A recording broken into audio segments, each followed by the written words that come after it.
ప్రాసెసింగ్కి 38 companies, దానికి 13,000 కోట్లు, and టెక్స్టైల్స్కి 7, దానికి కాను 4 లక్షల పైన కోట్లు రావటం. హెల్త్ అండ్ ఎడ్యుకేషన్ ఏదైనా కానీ లక్షలు మించి ఉన్నది పెట్టుబడి. అంటే ఈ విధంగా చూస్తుంటే ఎప్పుడైతే ఈ Reliance, Google's and renew, hero, future ఈ కంపెనీస్ అన్నీ కూడా జగన్మోహన్ రెడ్డి కాలంలో పారిపోయినాయి. ఎందుకంటే వాళ్ళు చేసిందంతా విధ్వంసం. ఒకరోజు మీరు చూస్తే కనుక అమరావతిలో తిరిగిన రైతులకు తెలుసు దాని బాధలు. అమరావతి అనేది రాజధానే కాదు, Amaravati legislative capital, Vizag executive capital and Kurnool judicial capital అని చెప్తూ ఒక్క రాజధాని కూడా డెవలప్ చేయకుండా అక్కడ రాజధాని లేని రాష్ట్రాన్నే చేశాడు ఆంధ్రప్రదేశ్ని. ఇలాంటి వ్యక్తి పెట్టుబడుల్ని ఎలా ఆస్వాదిస్తాడు? జగన్మోహన్ రెడ్డి గారి పాలనలో మీరు చూస్తే 2019 నుంచి 24 వరకు ఆయన ఒక సుమిట్ పెట్టాడు, ఇంటర్నేషనల్ సుమిట్ అని. సో అందులో పెట్టుబడులు మాత్రం ఏమీ తీసుకురాకపోగా వాళ్ళు చేసిన కంపెనీస్ ఏంటంటే పచ్చళ్ళు, నూడిల్స్, తర్వాత కరివేపాకు పౌడర్స్, ఫిష్ మార్ట్, ఇది కదా వీళ్ళు చేసింది. మరి వీళ్ళు ఎట్లాంటి విధ్వంసం సృష్టించారంటే శతాబ్దాలుగా ఆదాయ వనరులుగా నిలిచిన అమర్రాజాన్ని పారదోలారు. కియా, జాకీ కంపెనీస్ ఏవైతే పెడదామని అనుబంధ సంస్థలు వస్తే వాటిని కూడా పెట్టకుండా బెదిరించారు. Singapore startup company, BR Shetty groups, వీళ్ళందరూ కూడా గత ప్రభుత్వంలో అంటే 2019 నుంచి 24 వరకు వాళ్ళు అడ్రస్ లేకుండా పెట్టుబడులు ఎలా పెడతారు, రాజధాని ఎలా కన్స్ట్రక్ట్ చేస్తారు, మీ అంత చూస్తాను అని బెదిరించింది ఎవరు? వైసీపీ ప్రభుత్వం, వైసీపీ గుండాలు.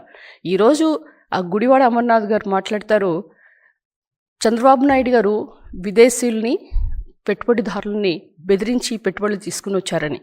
మీరు కదా బెదిరించేవాళ్ళు, మీరు కదా ఈ గూండాయిజం చేసేవాళ్ళని మరి నేను ఒకసారి మీ చేసిన పనులకు గుర్తు చేస్తున్నా. ఈరోజు మీరు గమనిస్తే నిరక్షరాస్యత, పెట్టుబడులు ఆగిపోవటంతో మరి 24% నిరుద్యోగ రేటు ఉండి ఆల్మోస్ట్ 4,100 మంది ఆత్మహత్య చేసుకోవటం ఏ ప్రభుత్వంలో జరిగింది? మీ ప్రభుత్వంలో కాదా అని నేను అడుగుతున్నా. ఎందుకంటే అది మీరు నేను చెప్పింది కాదు, ఇది పీరియాడిక్ లేబర్ ఫోర్స్ సర్వే చెప్పిన సర్వే అది. అయితే మీరు 2017 కనుక గమనిస్తే 2017లో సిబిఎన్ గారు మరి కియా కంపెనీని తీసుకొచ్చి దాని ద్వారా 13,000 కోట్లు ఆంధ్రప్రదేశ్కి బెస్ట్ ఓనర్గా ఆయన చేశారు. దానివల్ల మనకి 18,000 జాబ్స్ వచ్చినాయి. ఈరోజు రాష్ట్రం కానీ కేంద్రంలో కానీ ఎక్కువ పన్ను పే చేస్తున్నారు ఎవరైనా అంటే అది కియా గ్రూప్.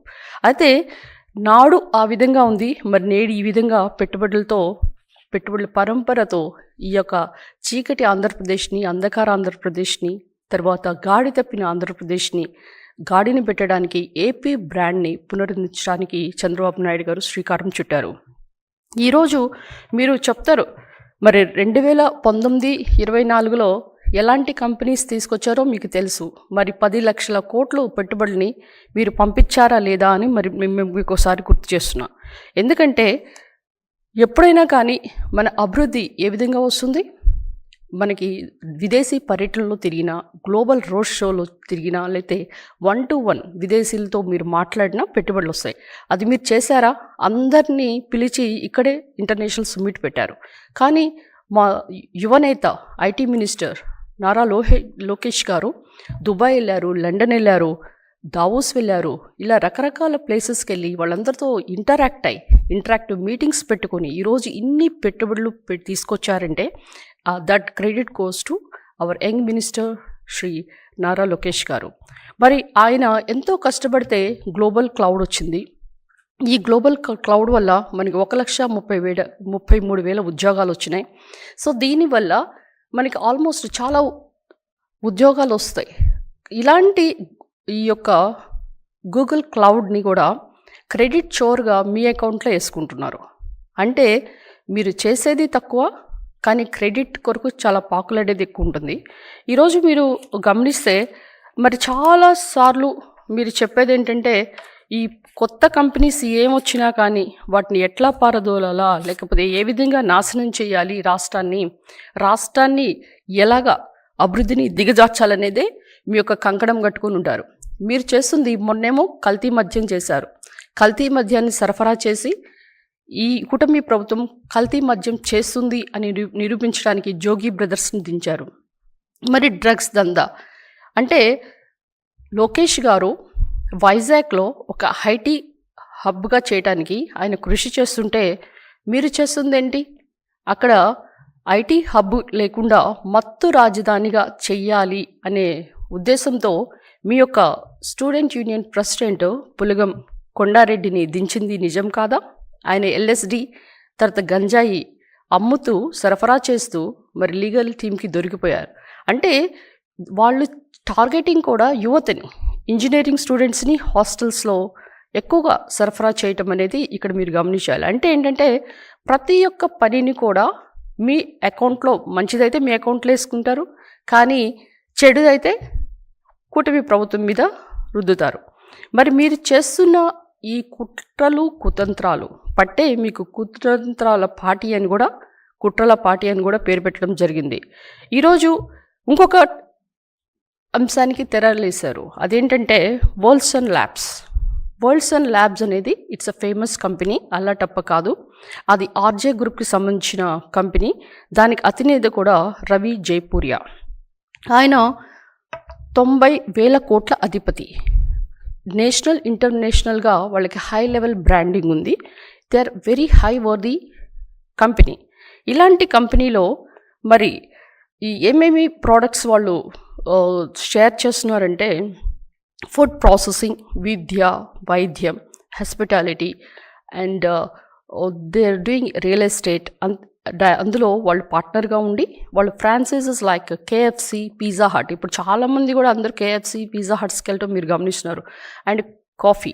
సో ఇలాంటి ప్రోడక్ట్స్ వాళ్ళు ఫ్రాంచైజెస్ తీసుకొని ఈరోజు కొత్తగా మరి వాళ్ళందరూ కూడా ఇవన్నీ చేసిన తర్వాత ఇప్పుడు nowadays green energy is more demanding. ఎందుకంటే ఇప్పుడు కార్లు కానీ ఏదైనా వెహికల్స్ కానీ డీజిల్, పెట్రోల్ వాడటం వల్ల కాలుష్యం ఎక్కువ అవుతుంది. సో ఇప్పుడు మీరు ఢిల్లీలో చూసినా కానీ ఈ కాలుష్య రహితంగా ఉండాలి అంటే డీజిల్ అండ్ పెట్రోల్ వెహికల్స్ని బ్యాన్ చేసే అవకాశం త్వరలో కూడా ఉంది. వాళ్ళందరూ కూడా 5 years లోపు ఎవరైతే వాళ్ళకి డెడ్ లైన్ ఇచ్చారు, సో ఈ లోపు వాళ్ళు డిస్కార్డ్ చేయాలి వెహికల్స్. అలాంటి సందర్భంలో మనం కూడా we are going more into the green energy side. ఎందుకంటే పొల్యూషన్ తగ్గుతుంది, కాలుష్య రహితంగా ఉంటుంది.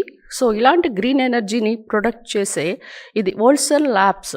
వీళ్ళకి మనము టెండర్స్ వాళ్ళు ఏదైతే అంటే అనుకూలంగా మన జాకీకి ఎలా ఇచ్చామో, కియాకి ఎలా ఇచ్చామో, గూగుల్స్కి ఎలా ఇచ్చామో, వీళ్ళన్ని కంపెనీస్ లాగానే రాయితీలు ప్రకటిస్తే ఈ 90,000 కోట్ల అధిపతి అయిన రవి జైపూరియా మరి కంపెనీ ఆర్జే గ్రూప్ ఒక 33 ఎకరాలకి వాళ్ళు కక్కుర్తి పడతారా?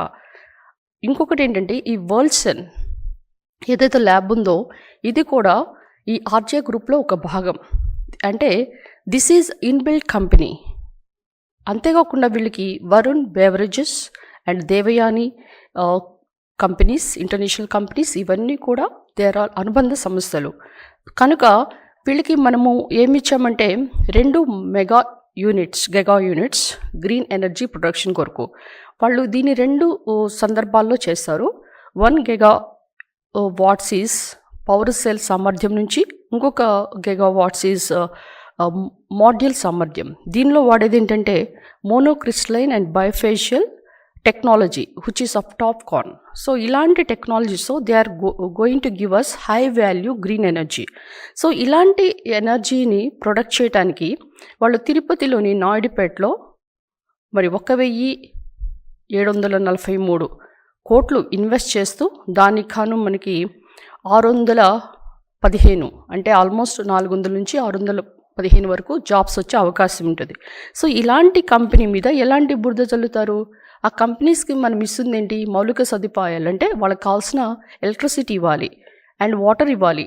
వాళ్ళు అడుగుతుంది కూడా 40 మెగా వాట్స్ మాత్రమే అడుగుతున్నారు and 3 MLD water and thermal ప్లాంట్కి సంబంధించిన దాన్ని మౌలిక సదుపాయాలు. అవి అందరిలాగానే మనము almost November 15th and GO number MS 222 మాదిరిగా ఇచ్చాం. సో ఈ మౌలిక సదుపాయాలు ఇస్తుంటే వీళ్ళు చేస్తుంది ఏంటి? బురద జల్లటం. ఈ కంపెనీ అనేది అడ్డగోలు కంపెనీ, ఈ షెల్ కంపెనీస్ అని ఈ విధంగా వాళ్ళు చేస్తున్న విధానం చూస్తుంటే ఈ యొక్క ప్రత్యేక రాయితీలు ఇస్తుంటే కంపెనీస్కి ఏదైతే ప్రొడక్షన్ కొరకు వచ్చినాయో వాటన్నిటికి కూడా మనము వాల్యూ బేస్డ్గా మనం రాయితీలు ఇచ్చి అండ్ ప్రొడక్షన్స్ పెంచడానికి గ్రీన్ ఎనర్జీ రావడానికి మనం దోహదాలు ఇస్తున్నాం. ఇలాంటి కంపెనీస్ మీద వీళ్ళు అవాకులు చవాకులు పేలుతున్నారు. కనుక మీరు చేసిందంతా మీకు తెలుసు. ఒక కంపెనీ రాలేదు, ఒక గంజాయి, ఒక ఎర్రచందనం, శాండ్, ల్యాండ్, మైన్ దోచుకున్నారు. మరి మీ ప్రభుత్వంలో ఒకరికి ఉద్యోగాలు రాలేదు, నిరక్షరాస్యత, ఉద్యోగాల రేట్ లేక జనాలు చనిపోవటం. మరి కొత్త కంపెనీలు వస్తే మీరు ఏ విధంగా వస్తారు, మీరు అసలు ఏ విధంగా పెట్టుబడులు పెడతారని పారదోలటం. మరి ఇలాంటి అవాకులు చవాకులు పేలితే మరి మీకు త్వరలోనే మరి రానున్న ఎలక్షన్లో మీకు ఏ విధంగా వస్తాయో మీరు ఒకసారి గుర్తుపెట్టుకోవాలి.